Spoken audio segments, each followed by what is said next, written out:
Hello and welcome to another episode of Schooling Around. I'm Danielle Smith. And I'm Alexis Ware. As always, this week we have a lot in store for you, so stay tuned.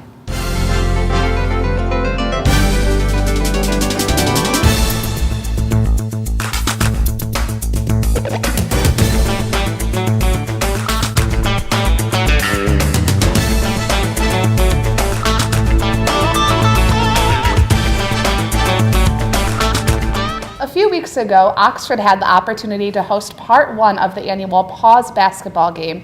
Now this game was between the Oxford Wildcats and Lake Orion Dragons, so let's take a look at all the fun they had.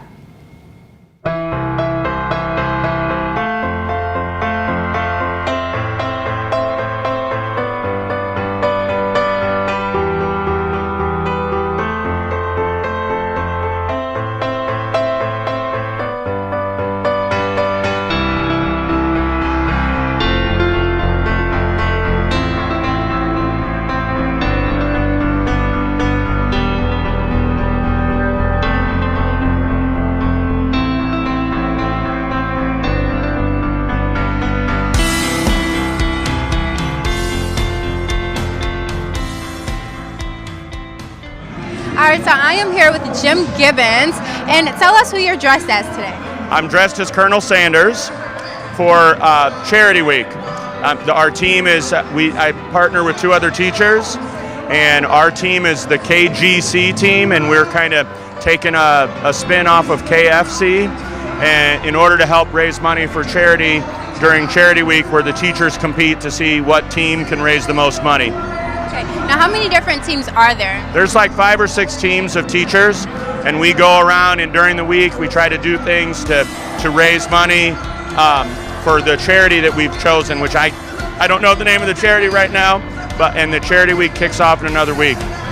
So this event isn't just a one-day thing. This is kind of like the finale of it all. Well, this is kind of like the introduction, because the Paws game is to celebrate and have the Lake Orion and Oxford teams come together to play. And since this whole school is together, they introduced the Charity Week teams and to try to gain some energy and build some excitement for Charity Week that happens in a couple weeks. Okay, awesome. And do you know the exact date that charity work starts? I believe it starts March 4th. And that's when you guys go from class to class and see how much you can... Kind of like during lunch, we'll try to do stuff. The KGC team, we sell chicken wings. We'll have T-shirts that'll have KGC on it, and if somebody gets a T-shirt, they get a free T-shirt for a $10 donation. So awesome. So KGC, what are the other names of the teams? Well, there's Team Rosie. That's our biggest competitor. Team Rosie. KGC won 2 and 3 years ago. Last year, Team Rosie came out of nowhere to beat us, so Team Rosie is our biggest competition this year. All right, so we have to speak with Team Rosie and see what they have to say. Thank you so much for talking to us. All right. Okay, so I am here with Team Rosie. I was told this is the team to beat. So you won last year, correct? Yes. We've been doing this for a few years, and it's a great opportunity for like different teachers to get involved, and we've done all sorts of different types of different fundraisers, and it's just been a great time since we started doing it a few years ago.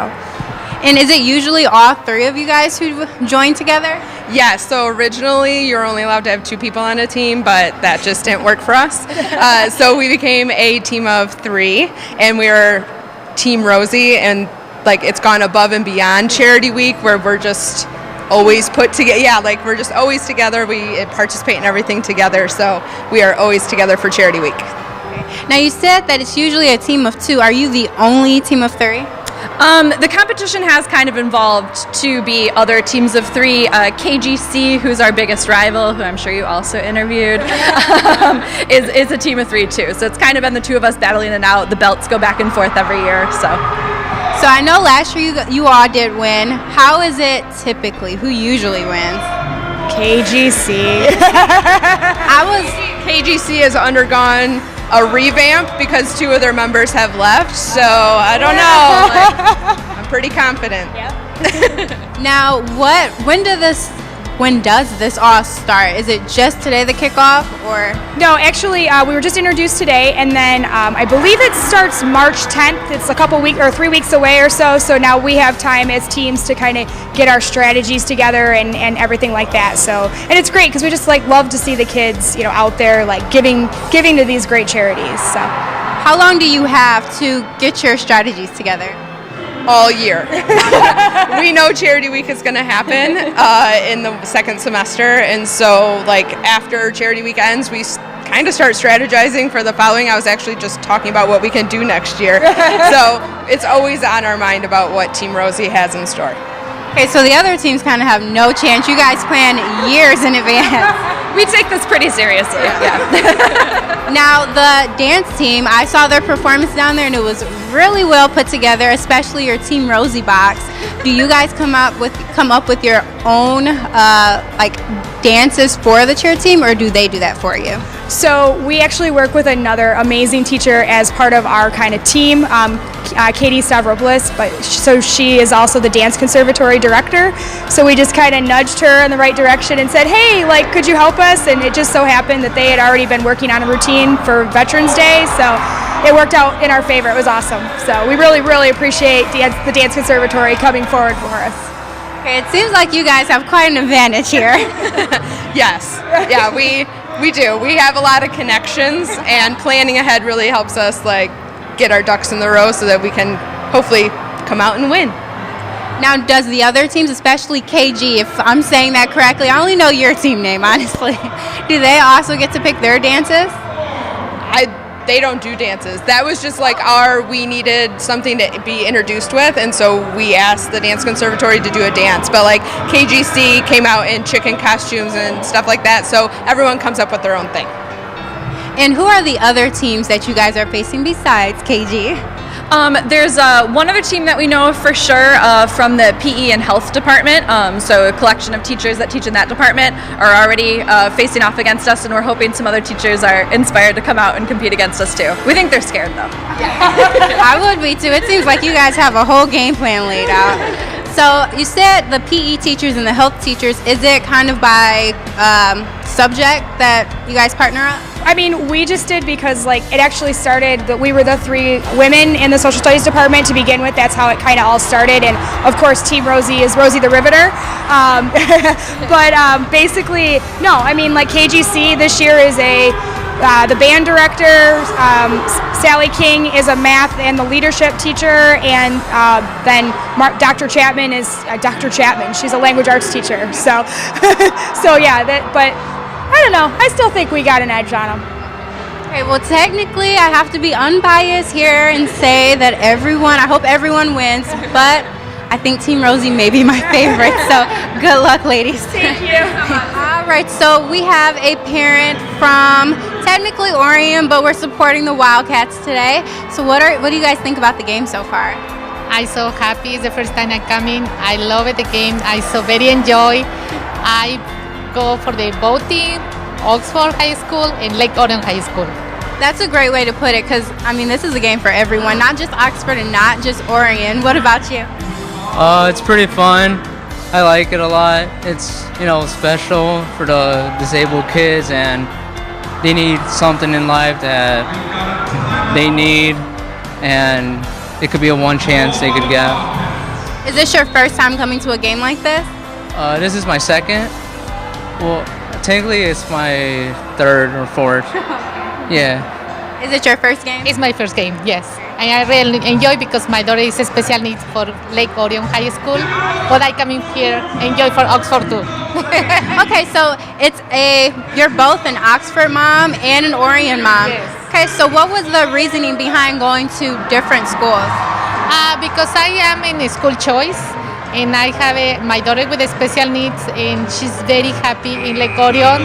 I know the teacher for Oxford High School tell me coming to Oxford, but she's very enjoy Lake Orion.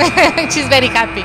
Awesome. So you just support both schools. I love that idea that you have 2 kids and 2 similar schools, but kind of rivals in a way. Yeah, it's very, very enjoy. Yeah.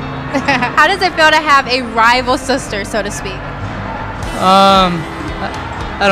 I don't have a chain. I'm okay, but she's my sister, so it doesn't matter which school she goes, I'll still love her.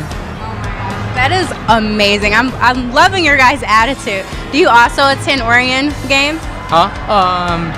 No, I don't really. I don't go to much games, but like this one's pretty fun. I like it a lot. Well, I saw that you guys were sitting on the Orion side, so you're supporting your sister. And what's your sister name? Juliana. Well, hopefully we get to speak with Juliana after the game. Go ahead and get a win for Orion, Juliana. Juliana, we're rooting for you.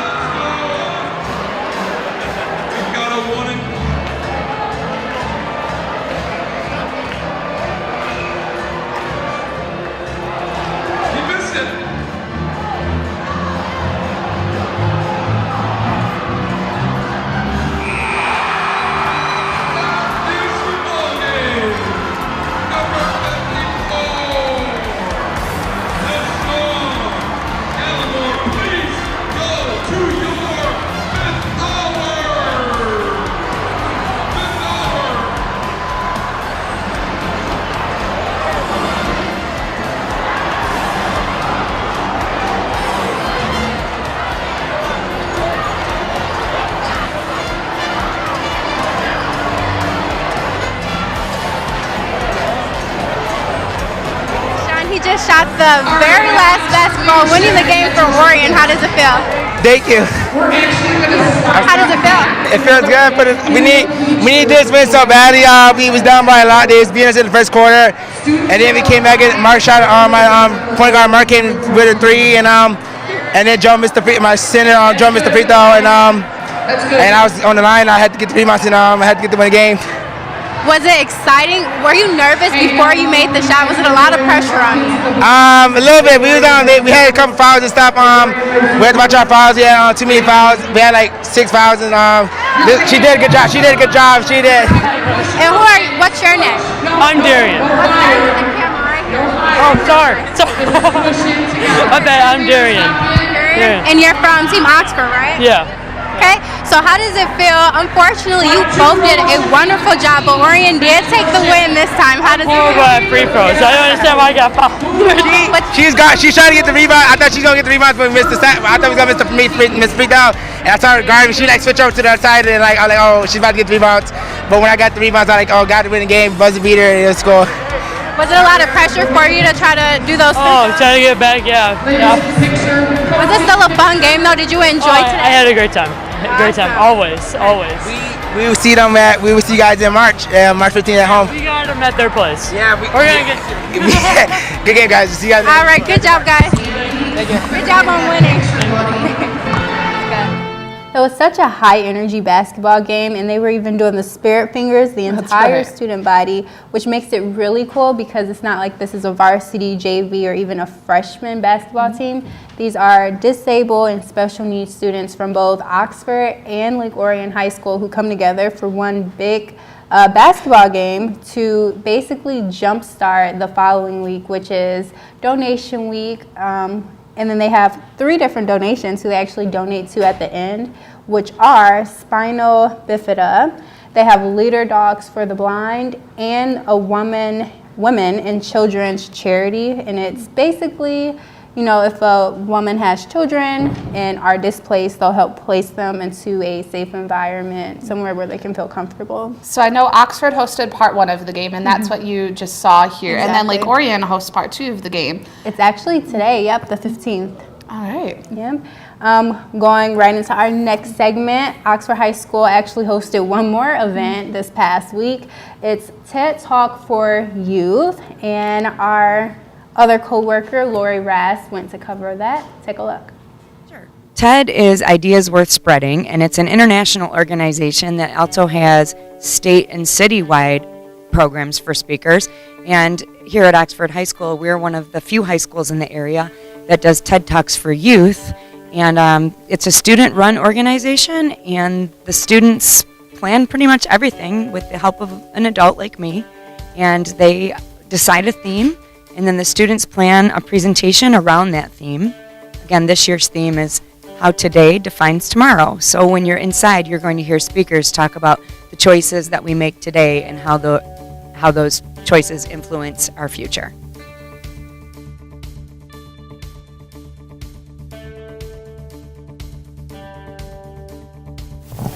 So I came out to the TED Talk today just to listen to all my friends talk, and it's going to be really interesting to see all their views and like really diverse views, you know? Yeah, I also came here to support my friends, and I'm excited to see all the ideas that my peers and friends have.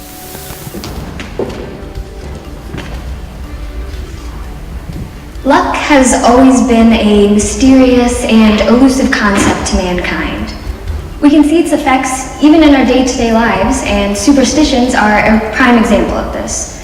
Things like avoiding black cats or walking under ladders and scouring for four-leaf clovers and lucky pennies are all examples of our futile attempts to control and manipulate luck. We blindly follow these norms without even questioning their validity, and while they do show us a variety of intriguing aspects about trust and social pressures, I also liked that book because that's exactly how my thought process is. And I have to tell you every single little outside detail before I can get to the real point of the story. And I can't decide if that anecdote is case in point or not, but I think you get the idea. So, as a species, humans are a very social species.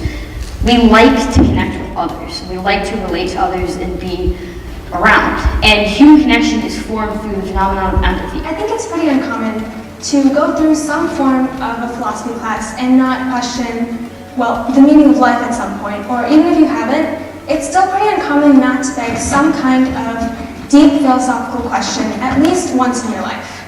So recently, I took a TOK class, the very basis of which was investigating how do we know what we know, as the course is the theory. I found out about it from some of the older kids in our school, and I talked about luck and how we have misperceptions about it, and I talked about some philosophical and psychological aspects of how we perceive things, and a common thing that I think everyone experiences at least once in their life, so kind of mini existential crisis, if you will.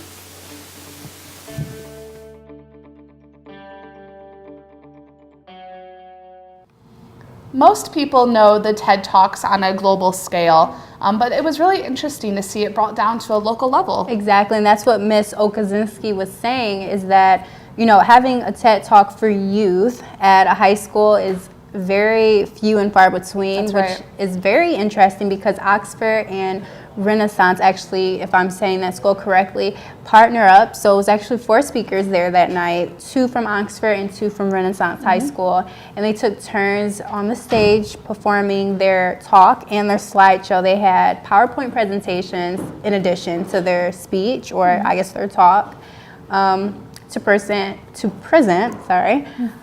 Their topic was how today changes tomorrow, and it was about a variety of different things, from just what they go through on a daily basis to, you know. Now, were you able to find out how long these students are able to prepare for this TED Talk?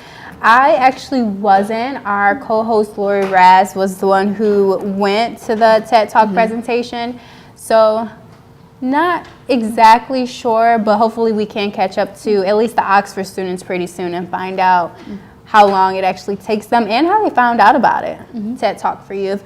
But moving right along to our next segment, we sat down with Makayla Haywood to hear a little bit more about her scholarship. Take a look. Hello everyone, and welcome back to another episode of Schooling Around. This week we have a special interview with Makayla Haywood. She is a recent winner of a $120K scholarship. Makayla, how did you go about getting a scholarship for that much? So I started working at a golf course when I was 13, and through the years of work and dedication towards my job, and obviously lots of time doing schoolwork and things like that, it all paid off in the end. And so you mentioned golf. Is that where you got the scholarship from golf? So I did, but it was more so on the caddying aspect of it. So it's through WGA, which is Western Golfmen's Association, and so I got it, but you have to be a caddy in order to do that. So okay, is it something that they offer to all of their caddies? So they offer it to 2-year caddies. You have to be working at a particular golf course for 2 years. More is obviously better. So. And how long were you a caddy? So I believe 6 years. Oh wow. So yeah. So that would have put you at what age range? So 13. Okay. Yeah. How did you get into caddying? Is that the typical age that people begin to caddy? I mean, most kids, I know I didn't even begin to work until after high school. Yeah, so my mom, a regular came in, she works at a bar, and he had paperwork basically showing information on the Evans Scholarship, and she kind of got the idea from that. She thought, oh, okay, that would be good to get her into, you know, what's the harm. Never actually thought it would actually happen, you know. Yeah. Because who does, really? That's a lot and of money. And then it happened for you. Yeah, exactly. Yeah. What was the process like going? Because this is obviously a very prestigious type of scholarship. How did you go about that process? So it's a lot of networking at the golf course. Obviously, we have, at Oakland Hills Country Club, we have a lot of members at our club who are on the board of the Evans Scholarship Committee themselves. So, basically networking through them and letting them know that you're interested and you're here every day and you're working hard for the scholarship. Obviously lets them know, hey, like this girl's serious, like we'll help her out and stuff. And for 6 years, that's a long time to build relationships with these people. So from the moment you went in, did you know that that was something you were working towards, and did you let them know? Yeah, so when I first started working there, that was the only reason I started working there, really, because, you know, as a 13-year-old, you're not really thinking about money, and you're not really wanting to get up at 6 a.m. Is that what time you get up? Exactly, yeah. Every day. Wow.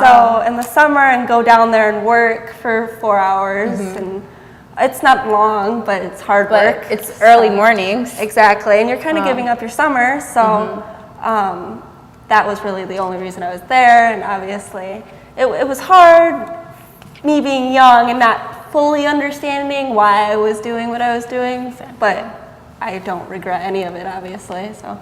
Now, like you said, you were really young. Was it something that your mom asked you if you wanted to do, or were you already involved in a sport and was like, oh, well, why not go for it?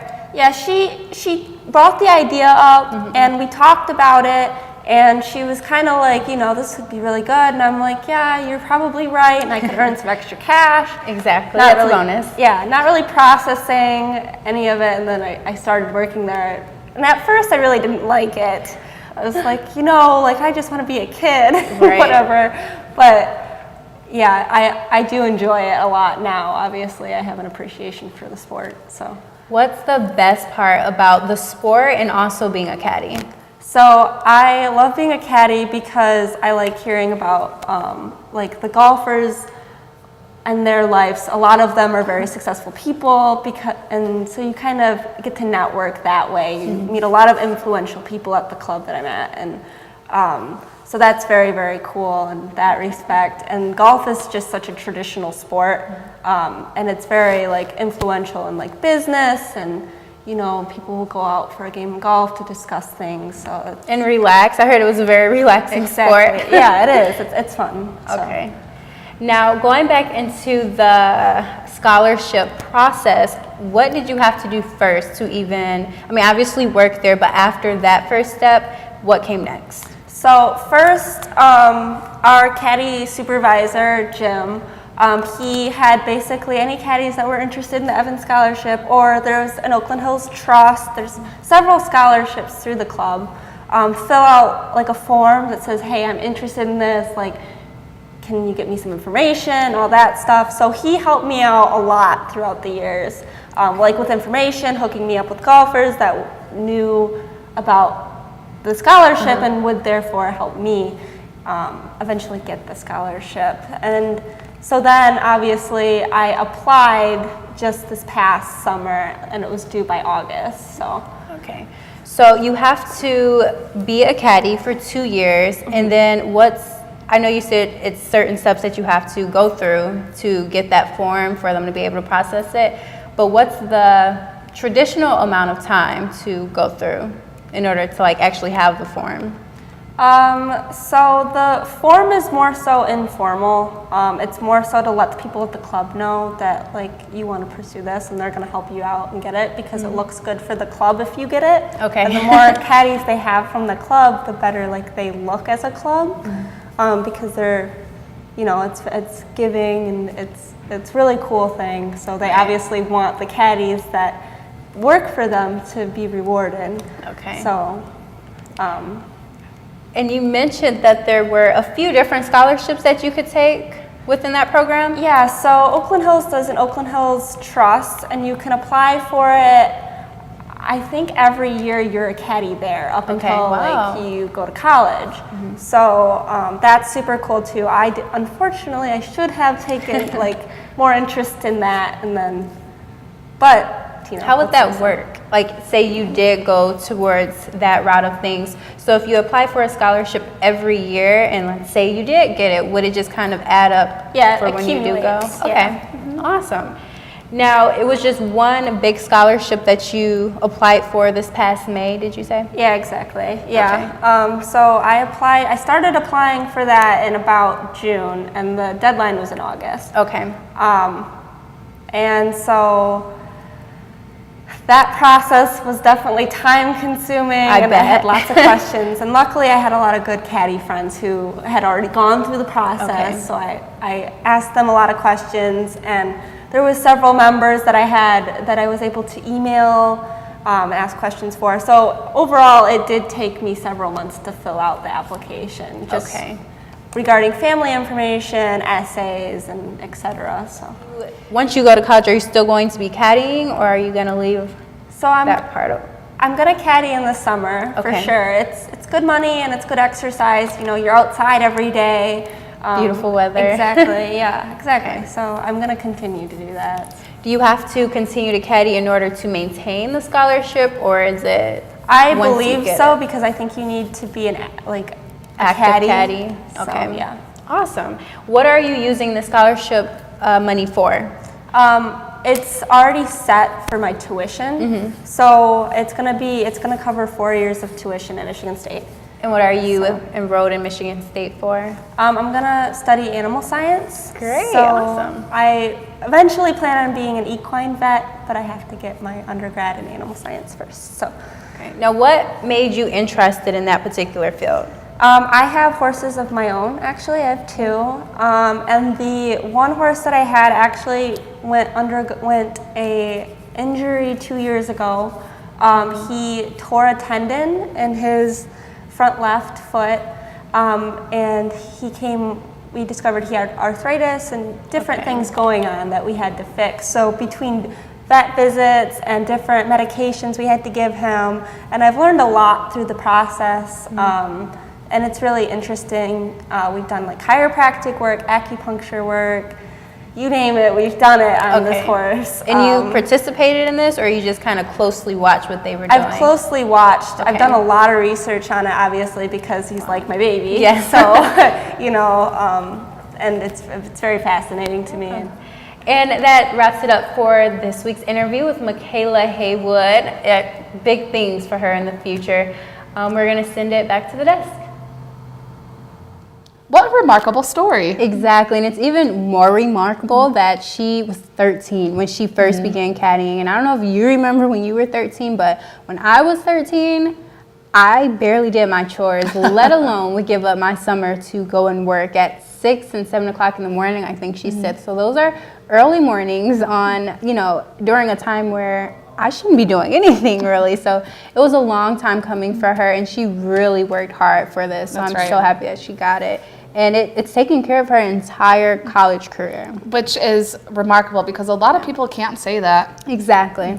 But before we go, while spring is right around the corner, cold, flu, and other sicknesses are still as prominent as they were right before winter. So that's where we need to do our part and continue to wash our hands often, cover our mouths when we cough and sneeze, and most importantly, if you are sick, stay home. Exactly, and even if you're a parent or a caregiver, it's really essential that you wash your hands, put on hand sanitizer and things like that, because your germs can spread as well. That's right. Yep. And is there something going on in your school that you think we should know about? If so, let us know. Take a photo or quick video from the event and post it to our Facebook page, Oxford Community Television, for your chance to be featured on our next episode.